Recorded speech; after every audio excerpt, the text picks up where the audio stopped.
আগামীর পৃথিবীতে আগামীর যারা প্রজন্ম, যারা ইমাম মাহদীর অনুসারী হবে, তাদেরকে তৈরি করার জন্য যে কয়েকটা সবচেয়ে বড় ইনভেস্টমেন্ট হতে পারে, তার মধ্যে অন্যতম একটা ইনভেস্টমেন্ট হবে কালচারাল ইনভেস্টমেন্ট। বাংলাদেশে ভিতরে ভিতরে, মানে পোশাকই নয়, অন্তর থেকে নতুন এমন একটা ইয়াং জেনারেশন তৈরি হয়েছে, যাদের হয়তো মাথায় টুপি নেই, শরীরে হয়তো পাঞ্জাবি পায়জামা নেই, কিন্তু ইসলামের প্রশ্নে এই মানুষগুলো আপোষহীন। এবং এই ইয়াং জেনারেশনকে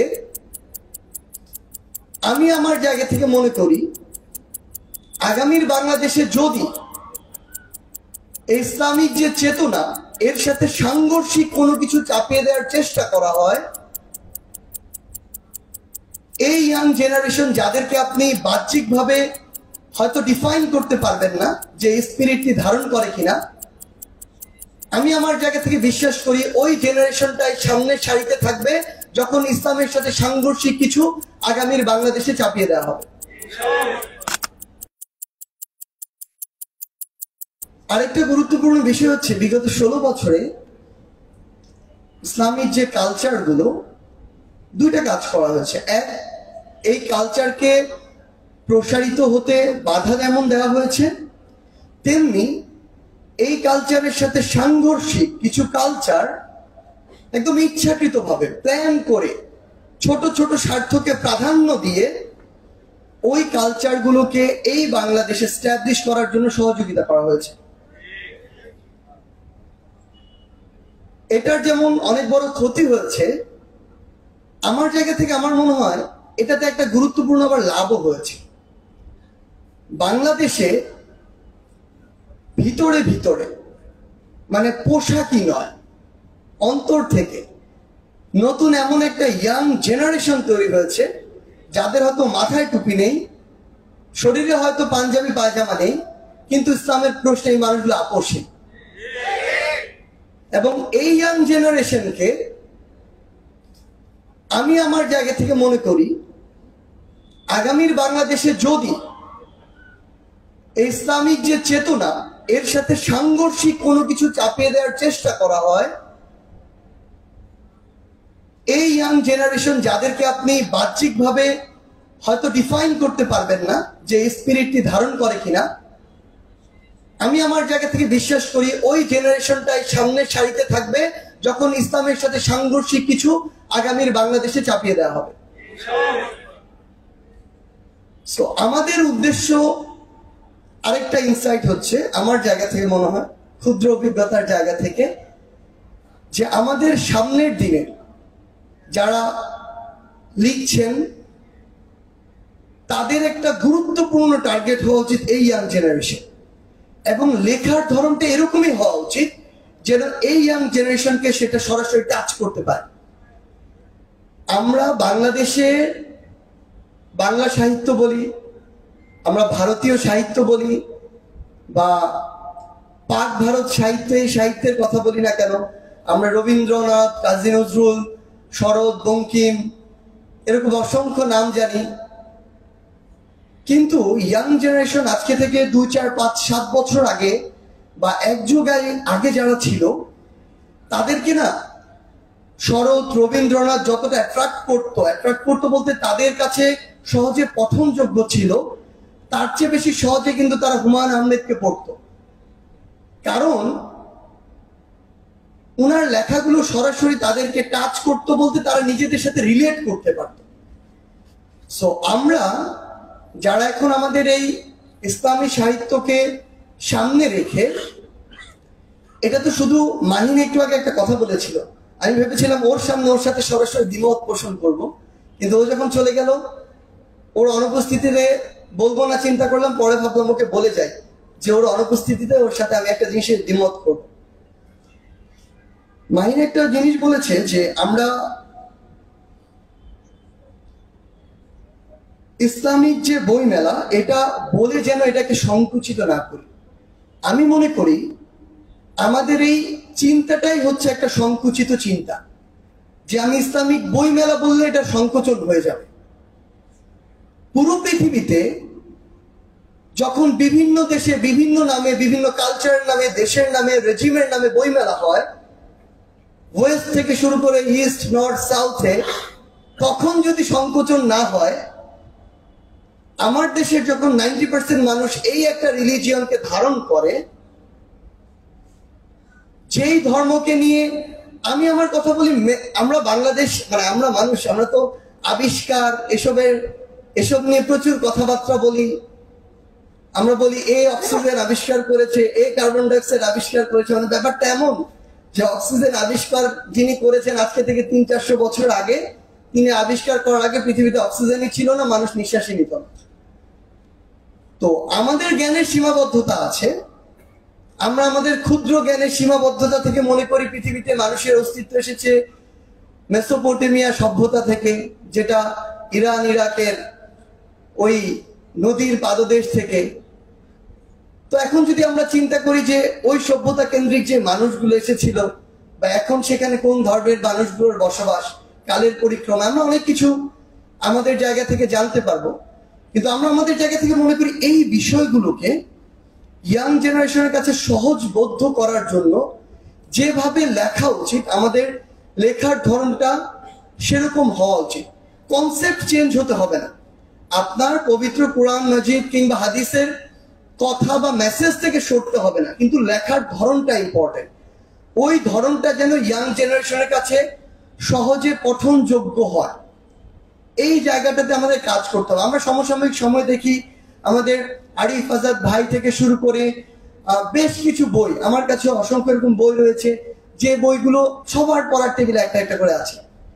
কারণটা আমার জায়গা থেকে এই বইগুলো পড়ে যেটা মনে হয়েছে যে বইয়ের যে শব্দগুলো, এই শব্দগুলো সহজে বোঝা যায়। যে বাক্যগুলো পূর্বের ইসলামিক সাহিত্যের বা বিভিন্ন বইগুলো যেভাবে লেখা হতো, ওই শব্দগুলো, কিছু কিছু শব্দ ছিল আমাদের বুঝতে একটু সমস্যা হতো, ওই শব্দগুলো সহজবোধ্য করে তুলে ধরা হয় নতুন ধারার বইগুলোতে, সো বুঝতে সহজ হয়। আমি আমার জায়গা থেকে মনে করি আগামীর বই মেলায় যে বইগুলো আসবে, এই 1 বছর যেগুলো লেখা হবে, আগামীর তরুণ প্রজন্মকে টার্গেট করে ইসলামিক সাহিত্যকে সামনে রেখে ওই বইগুলোকে যেন সেভাবেই সহজবোধ্যভাবে উপস্থাপন করার একটা চিন্তা করা হয়। যারা সম্মানিত লেখকগণ লিখছেন তারা যেন এই চিন্তাটাকে সামনে রাখেন। এবং এই যে নামটি ইসলামিক বই মেলা, এই নামটি কোনোদিনও আমাদের এই অবস্থানকে সংকুচিত করে না, বরং আমাদের চিন্তার সংকোচন আর সীমাবদ্ধতা থেকে আমাদের বের হতে হবে।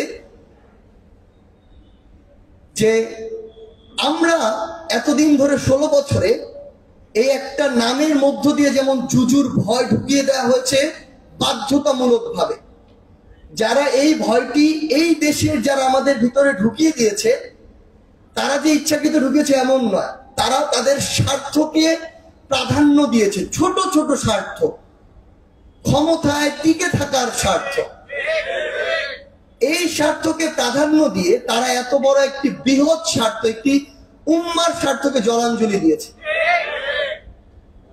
তো আমরা যদি আমাদের এই চিন্তার সীমাবদ্ধতা থেকে বের না হতে পারি, তাহলে আমরা কিছু শব্দ দিয়ে, কিছু নাম দিয়ে আসলে অনেক বড় কোন একটা এরকম মেলা বা আয়োজনকে আমরা সংকুচিত করে ফেলবো। সো আমাদের আগে চিন্তার প্রসারণ প্রয়োজন। যেই ভাবনা আমাদের মস্তিষ্কে, মাহিন আরেকটা শব্দ বলেছিল কালচারাল হেজিমনি, এটা কিন্তু সেট করে দেয়া হয়েছে। মানে এখনো নির্বাচনের যদি একটা আমেজ আসে, দেখবেন আপনার মাথায় একটা গান আসবে, জিতবে আবার নৌকা। এটা কিন্তু সহজ কোনো বিষয় না আসলে, এটা আপনাদের মাথায় সেট করে দেয়া হয়েছে। এটাই কালচারাল হেজিমনি। সবচেয়ে গুরুত্বপূর্ণ বিষয় হচ্ছে এখন সুস্থভাবে এবং যৌক্তিক উপায়ে এই ইয়াং জেনারেশনকে কোনো কিছু চাপিয়ে দেওয়া সম্ভব নয়। কিন্তু একটা জিনিস এতদিন -10-এ ছিল, আপনি 1 বছর এটাকে +10-এ নিয়ে যেতে পারবেন না, নেভার। আপনাকে ওই অবস্থাটাকে -10 থেকে আগে 0-তে আনতে হবে। এরপরে ধীরে ধীরে +1 +2 থেকে +10 নিয়ে যেতে হবে। সো এই কালচারাল যে হেজিমনিটা আমাদের উপরে চাপিয়ে দেওয়া হয়েছিল বিগত এক যুগেরও অধিক সময়ে, আমাদের এখন কাজ হচ্ছে যৌক্তিকভাবে এবং খুব সুষ্ঠু, সুন্দর, স্বচ্ছ উপায়ে সেগুলো ধীরে ধীরে নোংরা জিনিসগুলোকে আমাদের এই সিস্টেম থেকে আস্তে আস্তে ডিলিট করে দেয়া এবং নতুন যে জিনিসগুলো আসলেই স্বচ্ছ এই জিনিসগুলো আমাদের মস্তিষ্কের মধ্যে বলি, আমাদের কালচারের মধ্যে বলি, ধীরে ধীরে স্ট্যাবলিশ করা। এই ইয়াং জেনারেশন যদি খুনি শেখ হাসিনাকে ফ্যাসিস্ট না মনে করত, আমরা যখন এখনো প্রত্যেকটা জেলায় বিভাগে যাই, অধিকাংশ যারা আমাদের শহীদ ভাইরা রয়েছেন তাদের বয়স হচ্ছে 18 থেকে 25। এটা হচ্ছে ওই 9, 10, 11, 12 আর গ্রাজুয়েশন লেভেলের যে স্টুডেন্ট তারা। সো তারা কিন্তু বিশ্বাস করেছিল খুনি শেখ হাসিনা একটা ফ্যাসিস্ট। আপনি তাকে বাধ্য করে নামাতে পারতেন না, নেভার। আবার আপনি তাকে বাধ্য করে আটকেও রাখতে পারতেন না। কত বাবা মা কান্না করছে এখন, বা কান্না করে বা করেছে, যে তারা সর্বোচ্চটুকু দিয়ে চেষ্টা করেছে সন্তানকে ঘরে আটকে রাখার জন্য, পারে নাই। সো এই ইয়াং জেনারেশনকে লজিক্যাল ওয়েতে আমাদেরকে সত্য জিনিসটা তাদের সামনে তুলে ধরতে হবে এবং তাদের সামনে এটা একসেপ্ট করার দরজাটা খোলা রাখতে হবে। ইসলাম যে শুধুমাত্র একটা ধর্ম নয়, কিংবা একটা ধর্ম যে শুধুমাত্র আমরা যেইভাবে চিন্তা করি, ক্ষুদ্র একটা ছোট একটা জিনিস যেভাবে আমাদের চিন্তা তৈরি করে দেওয়া হয়েছে, এটা যে নয়। এটা যে একই সাথে আমাদের অর্থনীতি, রাজনীতি, সমাজ ব্যবস্থা, দর্শন, আমাদের জীবনধারা, চিন্তা ভাবনা, লাইফস্টাইল, এভরিথিং এটা আমাদের তুলে ধরতে হবে। এবং আমি কখনো প্রত্যাশাই করি না 16 বছর কিংবা 53 বছর কিংবা প্রায় 500 বছর এই সিস্টেমটা যেভাবে ধীরে ধীরে নষ্ট করা হয়েছে, একটা কালচারাল হেজিমনি চাপিয়ে দেওয়া হয়েছে, সেটা আমি 1 বছর, 2 বছর, 5 বছরে নতুন এস্টাবলিশ করতে পারবো। সেটার জন্য আমাদের যুগের পর যুগ একটা পরিশ্রমের প্রয়োজন। যখন ইংলিশ লিটারেচারের গল্প লেখা শুরু হয় 450 খ্রিস্টাব্দ থেকে শুরু হচ্ছে, তাহলে আজকে থেকে 1500 বছর আগে এই পৃথিবীতে কোনো লিটারেচার ছিল না। আমরা যে কালচারগুলোর কথা বলি, মিশরের আমরা সভ্যতার কথা বলি, আমরা মেসোপটেমিয়ার সভ্যতার কথা বলি, ইতিহাসের যেই সামান্য কিছু সভ্যতা মানুষ আবিষ্কার করতে পেরেছে তার প্রথম 5টা যখন লিস্ট করা হয়, পৃথিবীর ওই জিওগ্রাফিক রিজিয়নগুলোতে কাদের বসবাস এখন আছে তখন ছিল, সেটা দেখলেই তো বোঝা যায় যে কালচারগুলো কোথা থেকে এসেছে, কাদের ছিল। সো আমাদের এই জিনিসগুলো একেবারে লজিক্যাল ওয়েতে আগামীর যে প্রজন্ম তাদের সামনে তুলে ধরা উচিত। এবং আমি আমার জায়গা থেকে বিশ্বাস করি ইয়াং জেনারেশন মুখিয়ে আছে এই বিষয়গুলো জানার জন্য, বোঝার জন্য, ধারণ করার জন্য। এখন আমাদের দায়িত্ব, যারা আমরা আমাদের অগ্রজ রয়েছি, অভিজ্ঞতা সম্পন্ন আলেম রয়েছি, যাদেরকে আমরা মুরব্বী মনে করি, তাদেরকে এই দায়িত্বটুকু নিতে হবে। নিজেদের মধ্যে ক্ষুদ্র ক্ষুদ্র বিভাজনগুলোকে একপাশে রেখে ইসলাম এই শব্দটা, এটার অনেক বিশদ ব্যাখ্যা আছে, সেগুলোকে একপাশে রাখি। এই শব্দটাকে সামনে রেখে ছোট ছোট বিভাজনগুলোকে পাশ কাটিয়ে আমাদের ঐক্যবদ্ধ হতে হবে এই শব্দটার খাতিরে, শব্দটাকে সামনে রেখে। এবং আমাদেরকে যেই পদক্ষেপগুলো নেওয়া প্রয়োজন, এই পদক্ষেপগুলো নিজের জায়গা থেকে নিতে হবে। আমি শেষবারের মতো এই শব্দটি বলে যাই, আগামীর পৃথিবীতে আগামীর যারা প্রজন্ম, যারা ইমাম মাহদীর অনুসারী হবে, তাদেরকে তৈরি করার জন্য যে কয়েকটা সবচেয়ে বড় ইনভেস্টমেন্ট হতে পারে, তার মধ্যে অন্যতম একটা ইনভেস্টমেন্ট হবে কালচারাল ইনভেস্টমেন্ট। এবং এটাকে প্রায়োরিটি লিস্টের সামনের দিকে রেখে আমাদের কাজ করে যাওয়া উচিত, যার অন্যতম একটি অংশ হতে পারে আমাদের ইসলামিক আন্তর্জাতিক বইমেলা 2025। সেই বইমেলার জন্য অন্তঃস্থল থেকে শুভকামনা জানিয়ে আমার কথার মধ্যে যে ভুল ত্রুটি ছিল সেগুলোর জন্য ক্ষমা চেয়ে শেষ করছি। আসসালামু আলাইকুম ওয়া রাহমাতুল্লাহ।